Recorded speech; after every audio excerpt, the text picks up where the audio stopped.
আজকে আমাদের ক্লাসের আলোচ্য বিষয় হচ্ছে ভেক্টর বিভাজনের বাস্তব জীবনে প্রয়োগ। বাস্তব জীবনে আমরা যে ধরনের কাজ করি তার প্রয়োগ। আমাদের একাডেমিক লাইফে কোনো না কোনো সময় এই টপিক থেকে বা আজকের টপিক থেকে অবশ্যই তুমি একটা অনুধাবনমূলক প্রশ্ন পাবাই। তোমার 2 বছরের এইচএসসি জীবন, তারপরে এইচএসসির পরে মূল যে পরীক্ষা মানে বোর্ড পরীক্ষা যেটা হয়, তারপরে তুমি হচ্ছে যখন একাডেমিকের পরে অ্যাডমিশনের এমসিকিউ খুলবা তখন থেকেও এইখান থেকে একটা না একটা কোশ্চেন আসা উচিত। ইনশাআল্লাহ এখান থেকে একটা কোশ্চেন পাবাই। এই জন্য আজকের ক্লাসটা খুব গুরুত্ব সহকারে করার জন্য আমরা চেষ্টা করব। চলো আমরা শুরু করি। ভেক্টর বিভাজনের বাস্তব জীবনে প্রয়োগ। তো প্রয়োগের সর্বপ্রথম যে প্রয়োগটা আমরা শিখব সেটা হচ্ছে লন, রোলার, ঠেলা বা টানা। এখান থেকে দুইটা প্রশ্ন হতে পারে। এক নাম্বার হচ্ছে সহজ কোনটা, মানে লন রোলারকে ঠেলা সহজ নাকি টানা সহজ, আর একটা হচ্ছে কার্যকরী কোনটা, কোনটা বেশি কার্যকরী, লন রোলারকে ঠেলা বেশি কার্যকরী নাকি টানা বেশি কার্যকরী। এইটা হচ্ছে দুইটা কোশ্চেন।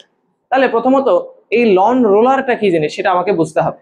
লন রোলার হচ্ছে ক্রিকেট খেলা দেখছি না আমরা, ক্রিকেট খেলাতে যে পিচটা থাকে ওই পিচটা সমান করার জন্য দেখবা যে একজন পিচ কিউরেটর থাকে, একজন গ্রাউন্ডসম্যান থাকে, তিনি একটা কি বলে পিচে কংক্রিটের একটা রাউন্ড শেপের চাকার মতো একটা জিনিস ঠেলে নিয়ে যায়।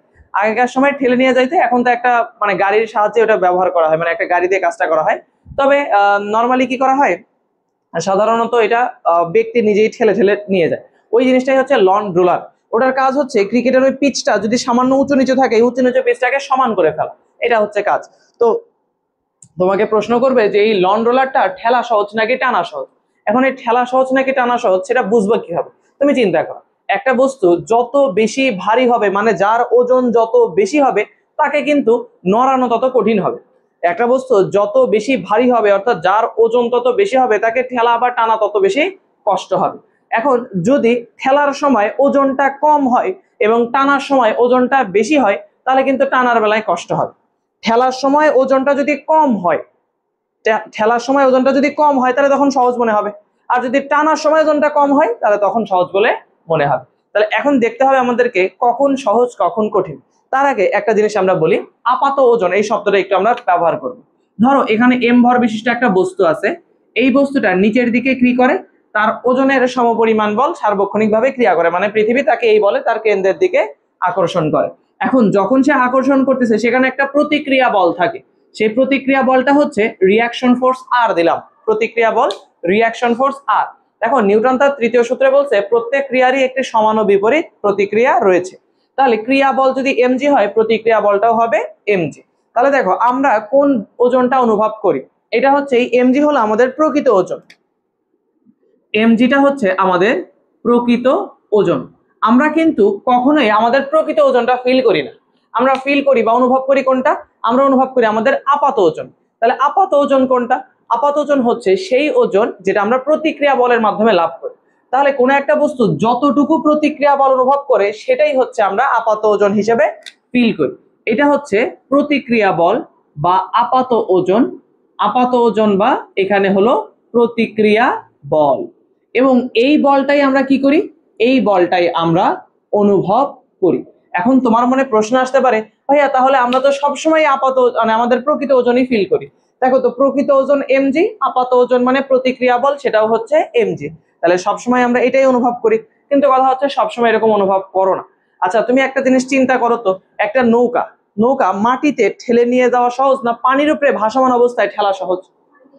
পানির উপরে ভাসমান অবস্থা তুমি হালকা এক হাত দিয়ে ঠেলা দিলে অনেক দূরে পাঠিয়ে দিতে পারবা, কিন্তু ওই নৌকা যদি মাটিতে থাকে তখন কি এত ঠেলা দিতে পারবা, মানে এত দূরে নিতে পারবা?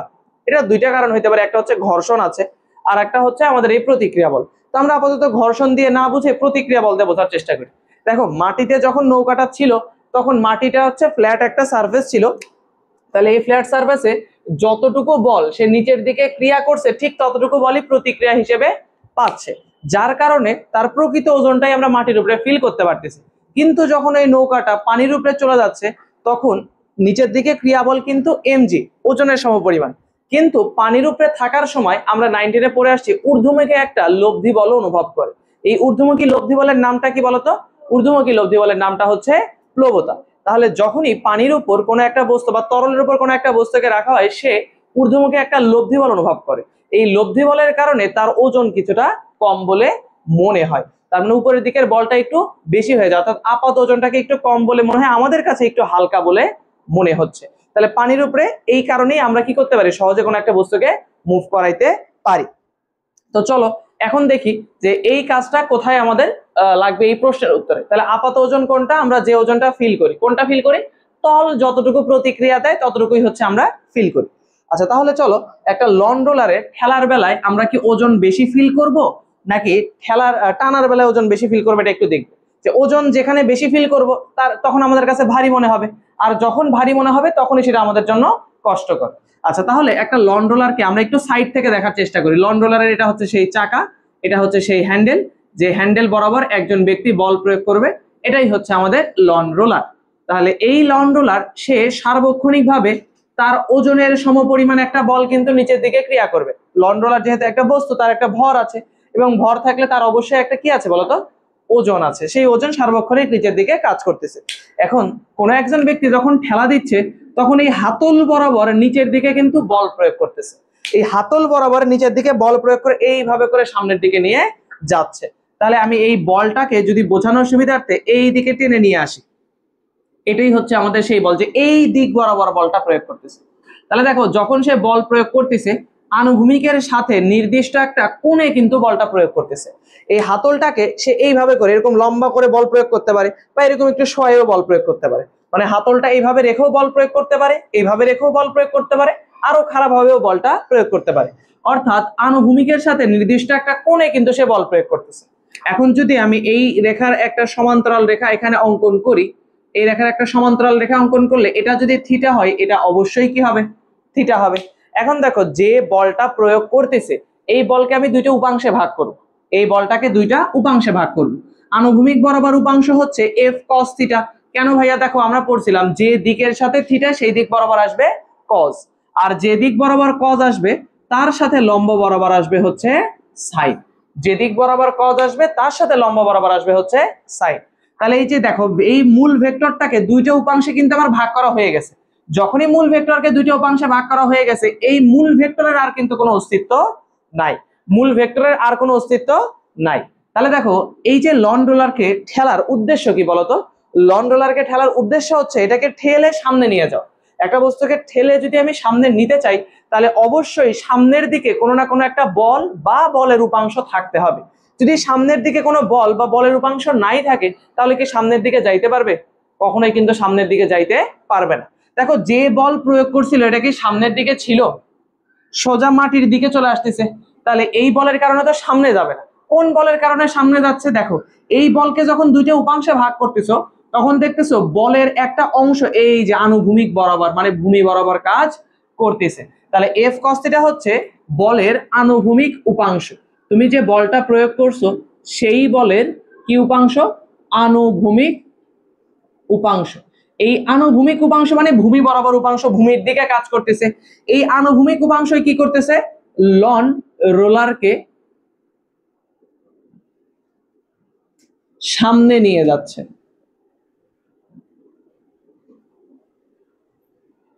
সামনে নিয়ে যাওয়ার ঘটনাটাকে ক্লিয়ার আমাদের কাছে, এই বলের আনুভূমিক উপাংশটাই সামনে নিয়ে যাচ্ছে। এবার দেখি তো আমি তখন এর ওজনটাকে কত ফিল করব। আমরা জানি ওজন যেটা আমরা ফিল করি সেটা হচ্ছে প্রতিক্রিয়া বল।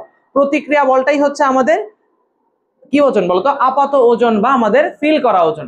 তাহলে দেখো তো আপাত ওজন বা প্রতিক্রিয়া বল সেটা কিভাবে কাজ করে, যতটুকুই বল ক্রিয়া করবে ততটুকুই আবার কি দেখাবে বলতো, প্রতিক্রিয়া দেখাবে। যতটুকুই বল ক্রিয়া করবে ততটুকুই এই দিকে কি আসবে বলতো, প্রতিক্রিয়া বল আসবে। এটাই হচ্ছে আমাদের প্রতিক্রিয়া বল। এখন দেখো তো নিউটন তার তৃতীয় সূত্রে কি বলছে, বলছে হচ্ছে প্রত্যেক ক্রিয়ারই একটি সমান ও বিপরীত প্রতিক্রিয়া আছে। এখন তুমি তাকাও তো এই লন রোলারটা, এই যে লন রোলার, এই লন রোলারটা নিচের দিকে কতটুকু বল ক্রিয়া করতেছে, নিচের দিকে কতটুকু বল ক্রিয়া করতেছে দেখো তো, শুধু কি এমজি, দেখো নিচের দিকে আর একটা বলের উপাংশও চলে আসছে। আগে শুধু এমজি ছিল, যখন তুমি ঠেলা দিচ্ছ তখন বলের একটা উপাংশ আনুভূমিক বরাবর উলম্ব বরাবর নিচের দিকে অর্থাৎ ওজনের দিকে কাজ করতেছে। তাহলে নিচের দিকে ক্রিয়া করা টোটাল ওজন কত, MG plus F sine theta. দুইটা কিন্তু ভেক্টর, দুইটা ভেক্টর রাশি একই দিকে হয় আমরা সাধারণ নিয়মে যোগ করে নিতে পারতেছি। তাহলে নিচের দিকে টোটাল ক্রিয়াশীল ওজন কত, MG plus F sine theta. তাহলে ক্রিয়া বল হচ্ছে mg plus F sine theta, তাহলে বলো তো প্রতিক্রিয়া বল কত হবে? প্রতিক্রিয়া বল হবে mg plus F sine theta. এই কথাটা যদি বুঝতে না পারো আরো একভাবে জিনিসটাকে বোঝানোর চেষ্টা করা যায়। দেখো এই লন রোলারকে আমরা যখন ঠেলে নিয়ে যাচ্ছি তখন লন রোলারকে সামনে নিয়ে যাচ্ছি না? লন রোলারকে তো সামনে নিয়ে যাচ্ছে। আচ্ছা লন রোলারটা কি মাটির ভিতরে ঢুকে যাচ্ছে? আকাশে কি উড়ে যাচ্ছে? না। তার মানে ওয়াই অক্ষ বরাবর কোনো মুভমেন্ট নাই। ওয়াই অক্ষ বরাবর নিচের দিকে যাওয়া মানে মাটিতে ঢুকে যাওয়া, উপরের দিকে উঠে যাওয়া মানে মানে কি বলে উড়ে যাওয়া মানে ওয়াই অক্ষ বরাবর উপরের দিকে উঠে যাওয়া। ওয়াই অক্ষ বরাবর কোনো মুভমেন্ট আছে? নাই। আচ্ছা চিন্তা করো ওয়াই অক্ষ বরাবর মুভমেন্ট কখন থাকবে না? কখন মুভমেন্ট থাকবে না? দেখো এই বস্তুর উপরের দিকে কেউ একজন 20 নিউটন বল প্রয়োগ করতেছে, নিচের দিকেও কেউ একজন 20 নিউটন বল প্রয়োগ করতেছে।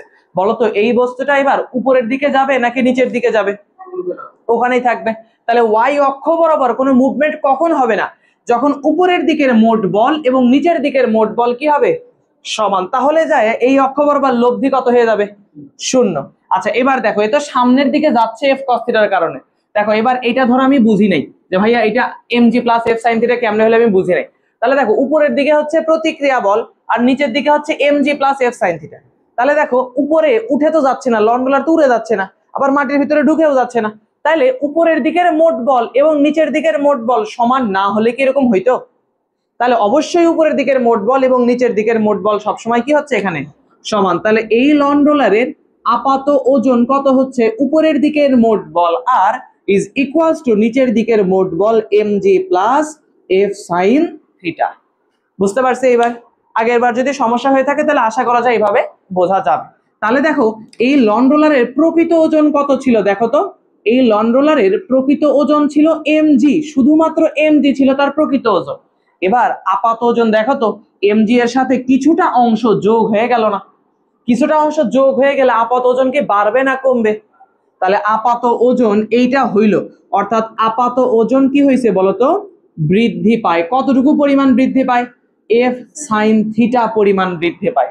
আপাত ওজন এফ সাইন থিটা পরিমাণ বৃদ্ধি পায়। তাহলে এই যে আপাত ওজন বৃদ্ধি পাইলো, আপাত ওজন কোনটা? যেটা আমরা ফিল করি, মানে আমরা অনুভব করতেছি। তাহলে আমাদের কাছে অনুভব করা বলের পরিমাণ বেশি মনে হচ্ছে না কম মনে হচ্ছে? বেশি। তাহলে যেটা তার প্রকৃত ওজন আমাদের কাছে তার থেকেও বেশি বলে মনে হচ্ছে। তাহলে বলতো তখন এই যে ঠেলা ঠেলি আমরা করতেছি, এখানে আমরা ঠেলা দিচ্ছি, এই যে ঠেলা আমরা দিলাম, এই ঠেলা দেওয়ার কারণে আমাদের কাছে ওজন বেশি বলে মনে হচ্ছে। ওজন বেশি বলে যদি মনে হয় সহজ হবে না কঠিন হবে? কঠিন হবে। তাহলে ঠেলা অবশ্যই কি বলতো? লন রোলারকে ঠেলা কঠিন। কথাটা কি বুঝতে পারছো? পরীক্ষা আসলে ভাবে চিত্র আঁকাই লিখে দিবা, ঠিক আছে? অনুধাবনমূলক প্রশ্নে আসলে চিত্র আঁকাই লিখে দিবা। এই এফ সাইন থিটার পরিচয়টা একটু লিখে দেই। এফ সাইন থিটা হচ্ছে প্রযুক্ত বল এর উলম্ব উপাংশ।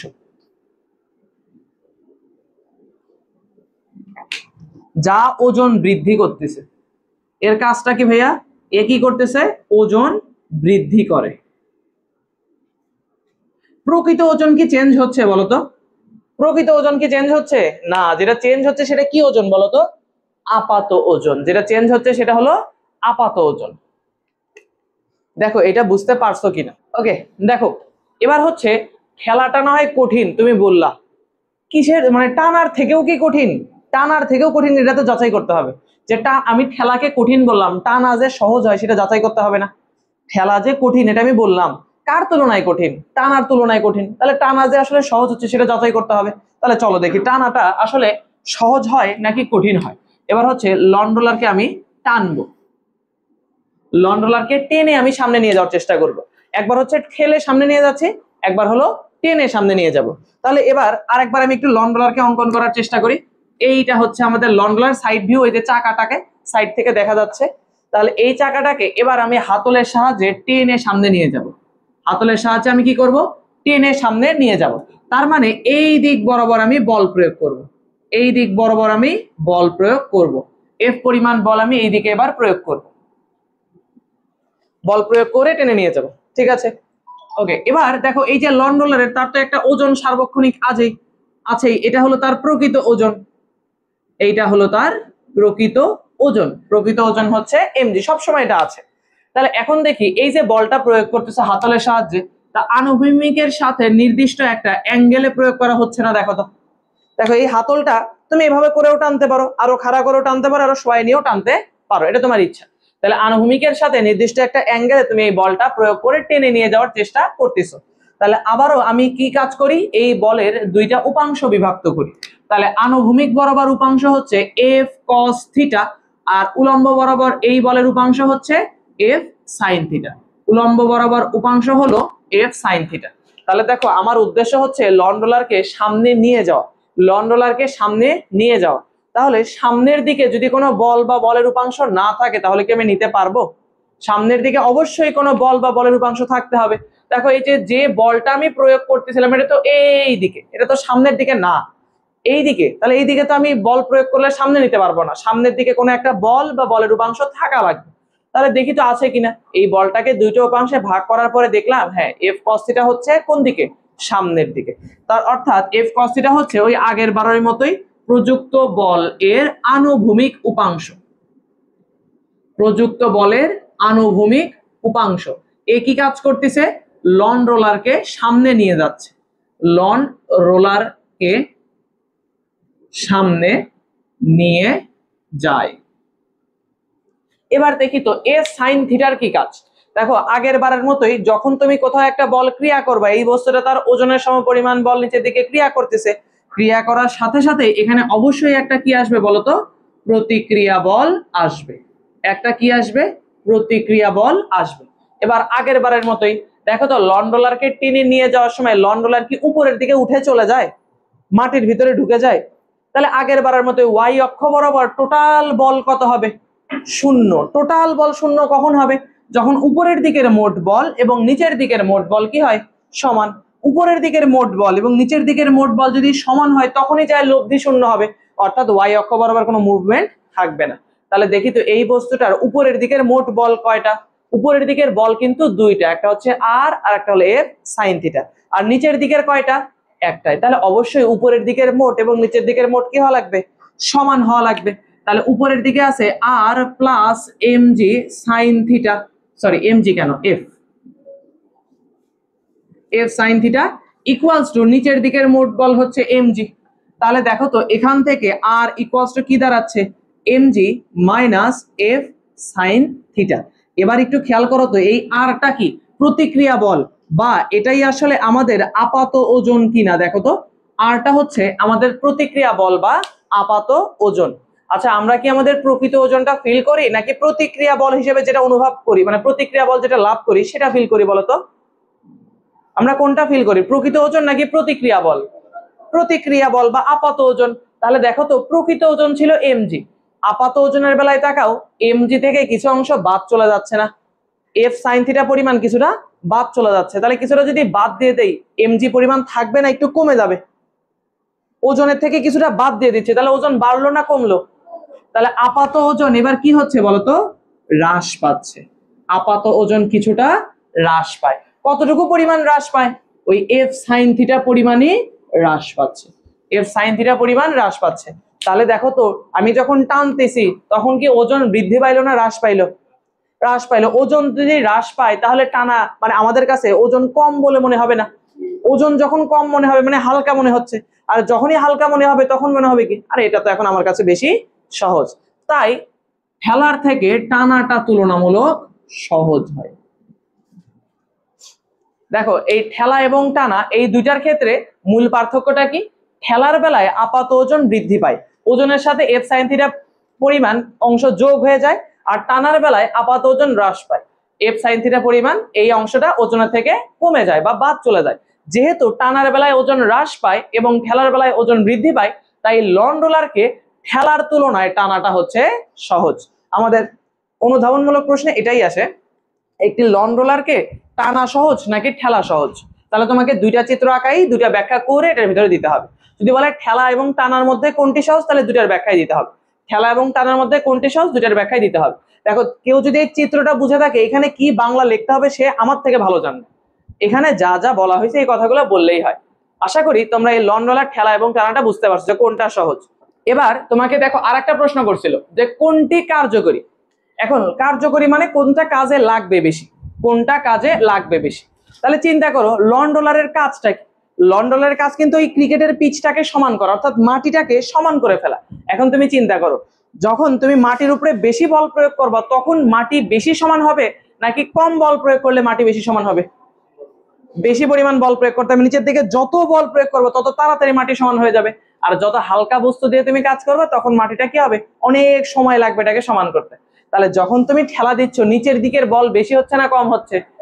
বেশি হচ্ছে, ওজনটা বৃদ্ধি পাচ্ছে। আর যখন টানতেছো তখন নিচের দিকের বলটা কি হচ্ছে, কম হয়ে যাচ্ছে। তাহলে ঠেলার বেলায় নিচের দিকের বল বেশি, নিচের দিকের বল বেশি মানে মাটির উপরে বল বেশি প্রয়োগ হচ্ছে, তাহলে মাটি তাড়াতাড়ি সমান হয়ে যাবে না? তাহলে কার্যকরী কোনটা বেশি বলতো?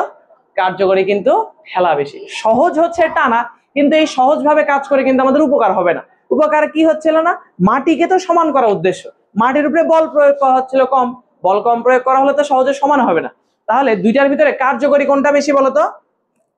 ঠেলা কঠিন হলেও এটার কার্যকারিতা বেশি, আর টানা সহজ হলেও তুলনামূলক কম কার্যকরী, তুলনামূলক কম কার্যকরী। তাহলে দেখো এই দুইটার প্রশ্ন আলাদা কিন্তু উত্তর সেম, তোমাকে ব্যাখ্যা এইভাবেই করতে হবে। লাস্টে যায় বলতে হবে ঠেলার বেলায় আপাত ওজন বৃদ্ধি পায় এই জন্য ঠেলাটা কার্যকরী বেশি, আর টানার বেলায় আপাত ওজনটা হ্রাস পায় তাই কার্যকরী হচ্ছে কম। বুঝতে পারছি? এখান থেকে আর একটা এমসিকিউ প্রশ্ন, এর আগে মনে হয় কোন ভার্সিটিতে আসছিল, লন রোলারকে ঠেলা এবং টানার মধ্যে আপাত ওজনের পার্থক্য কত? আপাত ওজনের পার্থক্য, আপাত ওজনের পার্থক্য কত? ঠেলা এবং টানার মধ্যে আপাত ওজনের পার্থক্য কত? দেখো আপাত ওজনের পার্থক্য, দুইটার আপাত ওজন চিন্তা করো, একটা হলো mg plus f sin theta, আর একটা হলো mg minus f sin theta. এই মাঝখানে একটা মাইনাস দেবো যেহেতু পার্থক্য। তাহলে তোমার হিসাব অনুযায়ী দেখো, যারা একটু চিন্তা ভাবনা ছাড়া করবে সব কেটে দিবে, কাটাতে অ্যান্সার কত আনবে?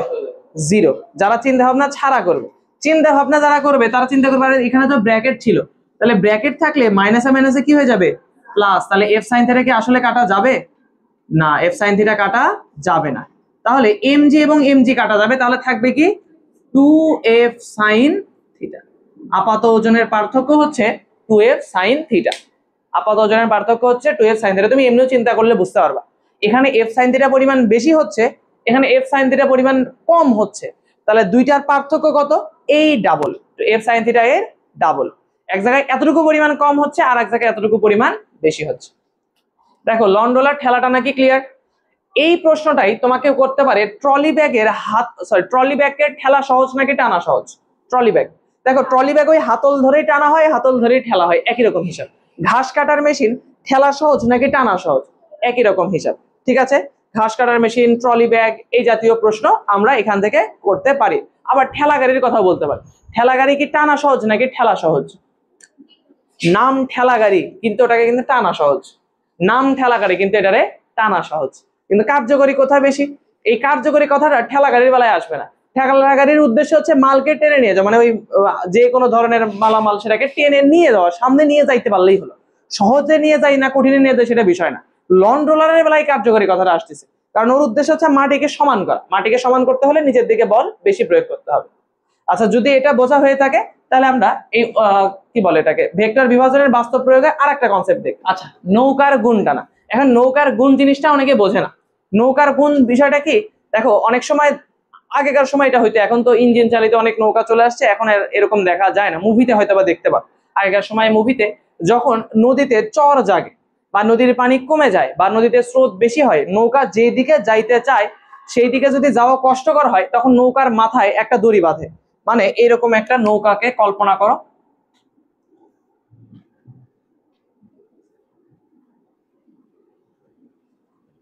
এরকম একটা নৌকার কল্পনা করো, এটা হচ্ছে নদী। এই নদী দিয়ে সে নৌকাটাকে টেনে সামনে নিয়ে, যেটা হচ্ছে পার, এটা একটা পার, এটা একটা পার। তো ধরো নৌকাটার উদ্দেশ্য হচ্ছে নদী বরাবর সামনের দিকে আগায় যাওয়া, পারের দিকে যাইতে চাবে না, সামনে আগাইতে চায়। যেহেতু ধরো স্রোত তার বিপরীত দিকে বা এখানে চর যাচ্ছে, পানি কম, নৌকার তলাটা মাটির সাথে ঠেকে যাচ্ছে, এই সকল ক্ষেত্রে কি করা হয়, এখানে একটা রশি বেঁধে দিয়ে সামনে একজন ব্যক্তিকে রাখা হয়, সেই ব্যক্তির হাতে রশিটাকে বেঁধে দেওয়া হয়, সেই ব্যক্তি রশি ধরে পার বরাবর সামনের দিকে আগায়, মানে কাঁধের উপরে এরকম নিয়ে এরকম করে টেনে টেনে সামনে আগায়, তখন নৌকাটা সামনের দিকে আগানো একটু সহজ হয়। এই যে দড়ি দিয়ে টানার প্রসেস, এটাকেই বলা হয় নৌকার গুণ টানা, এটাকেই বলা হয় নৌকার গুণ টানা। তাহলে নৌকার গুণ টানার বেলায় ভেক্টর বিভাজনের প্রয়োগ কিরকম, তাহলে চলো দেখি। এই যে রশি দিয়ে এই ব্যক্তির হাতে ধরায় দেওয়া হয়েছে, তাহলে ব্যক্তি এই রশি দিয়ে নৌকার উপর একটা কি করতেছে বলতো, বল প্রয়োগ করতেছে, এফ পরিমাণ বল প্রয়োগ করতেছে। তো এফ পরিমাণ বল প্রয়োগ করলে দেখো তো সে তো পাড়ের দিকে টানতেছে, তাহলে নৌকা কি পুরোপুরি একদম স্ট্রেট এই পার বরাবর আগাবে না। তাহলে দেখি তো এই বলকে দুইটা উপাংশে ভাগ করে দেখি। সে যখন টানতেছে আনুভূমিকের সাথে একটা অ্যাঙ্গেল করে টানতেছে, তাহলে এই বলের আমি দুইটা উপাংশে বিভক্ত করি। এই দিক বরাবর উপাংশ হচ্ছে এফ কস থিটা, আর এই দিক বরাবর উপাংশ হচ্ছে এফ সাইন থিটা। দেখো এই যে এফ সাইন থিটা নিয়ে অনেকের একটা কনফিউশন থাকে, বলতো এফ সাইন থিটা কোন দিকে, আকাশের দিকে না পাড়ের দিকে? পাড়ের দিকে। দেখো এটা হচ্ছে নৌকা, এরকম করে তুমি টানতেছো, এই যে এরকম করে এই কালো কলম বরাবর টানতেছো, এটাকে দুটো উপাংশে ভাগ করে, এই যে সবুজ কলম বরাবর একটা উপাংশ এবং লাল কলম বরাবর একটা উপাংশ। তাহলে দেখো একটা হচ্ছে নদীর বরাবর, একটা কিন্তু পার বরাবর, উপরের দিকে না, একটা এই দিকে আর একটা হচ্ছে এই দিকে। অনেকের একটা কনফিউশন থাকে, ভাই এটা কি উপরের দিকে মানে কি আকাশের দিকে? না, এটা হচ্ছে পাড়ের দিকে। এফ সাইন থিটা ভাইয়া কোন দিকে? এফ সাইন থিটা হচ্ছে পাড়ের দিকে, পাড়ের দিকে এফ এর উলম্ব উপাংশ, পাড়ের দিকে এফ এর উলম্ব উপাংশ হচ্ছে এফ সাইন থিটা। আচ্ছা এবার দেখো আমার এই যে নৌকার গুণ টানা, এটার উদ্দেশ্য কি? নৌকার গুণ টানার উদ্দেশ্য হচ্ছে নৌকাটাকে সামনে নিয়ে যাও। নৌকার গুণ টানার উদ্দেশ্য কি? নৌকাটাকে সামনে নিয়ে যাও, নদী বরাবর সামনে নিয়ে যাও। আচ্ছা সামনের দিকে যদি কোনো বল বা বলের উপাংশ না থাকে তাহলে কি সামনে নিতে পারবা? না। তাহলে দেখো তো যে বল তুমি প্রয়োগ করছিলে সেটা তো পাড়ের দিকে ছিল, তাহলে তো নৌকা পাড়ের দিকে যাওয়ার কথা ছিল, এখন পুরোপুরি যাচ্ছে না কেন? দেখো এই বলের একটা অংশ আনুভূমিক বরাবর সামনের দিকে গতিশীল হচ্ছে। তাহলে দেখো এই যে এফ কস থিটা, এটা হচ্ছে ক্রিয়াশীল বল এর আনুভূমিক উপাংশ, ক্রিয়াশীল বলের আনুভূমিক উপাংশ। এই আনুভূমিক উপাংশ কি করতেছে? নৌকাকে সামনের দিকে নিয়ে যায়, নৌকাকে সামনে নিয়ে যায়। এফ কস থিটা কি করতেছে? নৌকাটাকে সামনের দিকে নিয়ে যাচ্ছে। আচ্ছা এবার আমার উদ্দেশ্য হচ্ছে নৌকাটাকে সামনে নিয়ে যাওয়া। দেখো তো এফ সাইন থিটা কি চাচ্ছে? এফ সাইন থিটা হচ্ছে পার বরাবর উপাংশ, তাই না? পার বরাবর উপাংশ, তাহলে যেদিকে বল সেদিকে তো নৌকা যাইতে চাবে, তাহলে নৌকাটা পারের দিকেও যাইতে চাবে না, এই দিকেও যাইতে চাবে, এই দিকেও যাইতে চাবে। এখন নৌকা যদি পারের দিকে নিয়ে যায়, নৌকা যদি পারের দিকে চলে যায়, তাহলে আমার উদ্দেশ্য কি সফল হইলো না আমি ব্যর্থ হয়ে গেলাম? ব্যর্থতার কারণ কি? আমার উদ্দেশ্য হচ্ছে নৌকাটাকে আমি সামনে নিয়ে যাইতে চাই, টান দিয়ে পারে চলে গেল, তাহলে তো আমার লাভ নাই, এটা কি হয়ে গেল? লস হয়ে গেল। তাহলে এখন এটাকে প্রিভেন্ট করা যায় কিভাবে, প্রতিরোধ করা যায় কিভাবে? এই প্রতিরোধের কাজটা করে আমাদের মাঝি ভাই। আমাদের এই জায়গায় একজন মাঝি থাকে, এর হাতে একটা থাকে বৈঠা, এই বৈঠা দিয়ে ওই এফ সাইন থিটা এর বিপরীত দিকে বল প্রয়োগ করে। বৈঠা দিয়ে কি করে? এফ সাইন থিটা এর বিপরীত দিকে বল প্রয়োগ করে। যারা নৌকা চালাইছো কখনো তারা বুঝতে পারবে। ধরো এইদিকে নৌকা চলে যাচ্ছে, তুমি বৈঠাটা দিয়ে ধরো পানিটাকে যদি এইদিকে টান দাও তাহলে কিন্তু নৌকা ওইদিকে চলে যাবে, পানি যদি এইদিকে টান দাও নৌকা যাবে ওইদিকে। তাহলে দেখো নৌকা, ধরো আমি হচ্ছে সেই মাঝি, আমাকে টেনে এইদিকে নিয়ে যাচ্ছে, আমি পানিটাকে এইদিকে টান দিলাম, তাহলে আমি চলে যাবো ওই পাশে, সাঁতার কাটার মতো। সাঁতারের সময় আমি যদি হাত দিয়ে পানি পেছন দিকে ঠেলা দিই, আমি কি পেছনে যাব? আমি যাবো সামনে। তাহলে পানি যদি এইদিকে টান দেই আমি চলে যাব এইদিকে, তাহলে আমাকে পার দিকে এইদিকে টেনে নিয়ে যাচ্ছে। কে নিয়ে যাচ্ছে? এই বলের উলম্ব উপাংশ পারের দিকে নিয়ে যাচ্ছে, আমি তখন বৈঠা দিয়ে পানিতে এইদিকে টান দিব। তাহলে এই বলের এক্সাক্ট বিপরীত দিকে আমি বৈঠা দিয়ে একটা বল প্রয়োগ করতে পারবো না। তাহলে তখন কি করব? এই দুইটা যখন সমান হয়ে যাবে, এইটার এটা যখন সমান হয়ে যাবে, দুইটা বল পরস্পরের বিপরীত দিক সমান হয়ে গেলে লব্ধি কত হবে? শূন্য। তখন যাবে কোন দিকে? শুধুমাত্র। তবে এক্সাক্ট শূন্য করা যায় না, বাস্তবে তো হিসাব নিকাশ করা যায় না। তো দেখা যায় নৌকা এক্সাক্ট সামনের দিকে যায় না, কখনো কখনো এই বল বেশি হয়, তখন পারের দিকে চলে যাইতে ধরে, তখন মাঝে আবার বেশি বল প্রয়োগ করে, তখন নৌকা আবার এদিকে সরে আসে। এক্সাক্ট একদম সরল রেখা বরাবর কিন্তু নৌকা চালানো যায় না, একটু এদিক ওদিক হইতে পারে। ঠিক আছে? তাহলে এফ, এই যে এই বৈঠা দিয়ে কি করে? মাঝি বৈঠা দিয়ে এফ সাইন থিটা এর বিপরীত দিকে বল প্রয়োগ করে এফ সাইন থিটাকে প্রশমিত করে। প্রশমিত করা বোঝো তো নাকি? প্রশমিত করা মানে কমায় দেওয়া, এর প্রভাবটাকে কমায় দেয়। এক্সাক্ট তো জিরো করে দেওয়া সম্ভব হয় না, আমি তো বললাম এক্সাক্ট জিরো করা সম্ভব হয় না, আসলে এত ক্যালকুলেশন করা মুশকিল। আচ্ছা তাহলে এইভাবে করেই নৌকাটা গুণ টানার মাধ্যমে সামনের দিকে এগিয়ে যায়। আমাদের এই নৌকার গুণ টানা থেকে প্রশ্ন আসবে কি? আমাদের নৌকার গুণ টানা থেকে প্রশ্ন আসবে নৌকাকে কোন দড়ি দিয়ে টানা সহজ? এক নাম্বার হচ্ছে ছোট দড়ি, দুই নাম্বার হলো বড় দড়ি। মানে কোন দড়ি দিয়ে টানা সহজ, কোন দড়ি দিয়ে টানাটা সহজ হবে? বড় দড়ি দিয়ে টানা সহজ হবে? মানে এই টানার উদ্দেশ্য কি? এই টানার উদ্দেশ্য হচ্ছে আমাদের নৌকাটাকে সামনে নিয়ে যাও। এই টানার উদ্দেশ্য কি? নৌকাটাকে সামনে নিয়ে যাও। পারে নিয়ে যাওয়া কিন্তু উদ্দেশ্য না, উদ্দেশ্য হচ্ছে সামনে নিয়ে যাও। তাহলে দেখি ছোট দড়িতে টানা সহজ নাকি বড় দড়িতে টানা সহজ। আমি চিত্রটাকে একটু সিম্পলিফাই করে আঁকাই। এটা ধরো আমাদের নৌকা, এখানে এটা হচ্ছে পার। একজন ব্যক্তি ছোট একটা দড়ি দিয়ে এটাকে টানার চেষ্টা করতেছে। ধরো সবুজ কালারের এই দড়িটা, এটার দৈর্ঘ্য কম। আর একটা যদি বড় দড়িতে টানতে চায় তাহলে সেই বড় দড়ির দৈর্ঘ্য কিন্তু বেশি হবে, এই যে এত দূরে চলে যাবে। তখন কি আর নৌকার কাছাকাছি থাকবে না। তাহলে সবুজ কালারের এই দড়িটা হচ্ছে আমাদের কি দড়ি বলতো? এইটা হচ্ছে আমাদের ছোট দড়ি, আর এইটা হচ্ছে আমাদের তুলনামূলক একটা বড় দৈর্ঘ্যের দড়ি।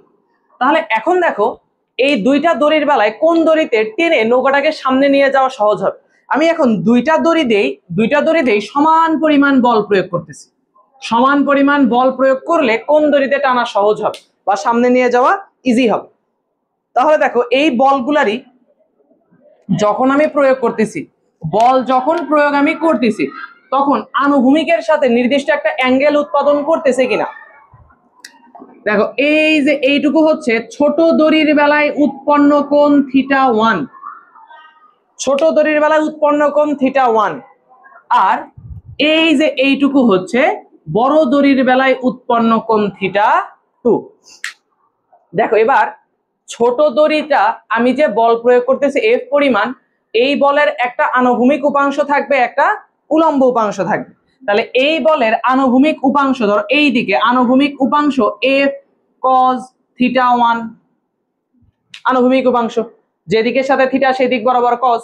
আচ্ছা এই বলের একটা উলম্ব উপাংশও থাকবে এই দিক বরাবর F sin θ1, মনোযোগ দিয়ে বুঝো।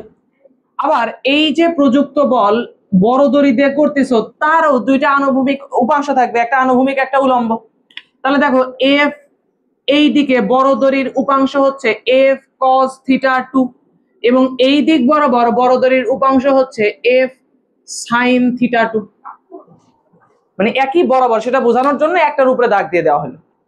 তাহলে এইবার দেখো ছোট দড়ির আনুভূমিক বরাবর উপাংশ হচ্ছে F cos θ1 এবং বড় দড়ির আনুভূমিক বরাবর উপাংশ হচ্ছে F cos θ2।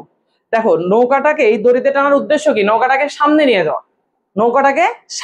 যাওয়া।